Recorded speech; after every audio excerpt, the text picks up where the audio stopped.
Hello అందరికీ, ఎలా ఉన్నారు అందరూ? సో ఈరోజు మన ఛానల్లో స్పెషల్ పెసరపప్పు గారెలు ఎలా చేయాలో చూసేద్దాం. దీనికోసం అయితే నేను పొట్టు పెసరపప్పు తీసుకున్నాను. ఇది ఒక 4 గంటలు నానబెట్టుకొని వడగొట్టుకొని పెట్టుకున్నాను.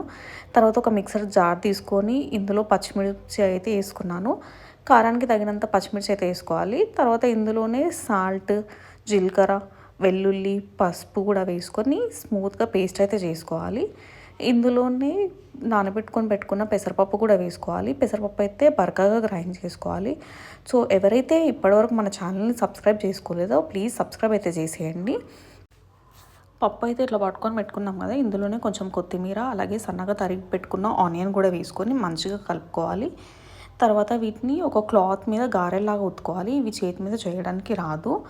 సో ఇట్లా క్లాత్ మీద గారెల్లాగా ఉత్తుకొని స్టవ్ అయితే ఆన్ చేసుకోవాలి. స్టవ్ ఆన్ చేసుకొని కడాయి పెట్టుకొని ఆయిల్ అయితే వేసేసుకోవాలి.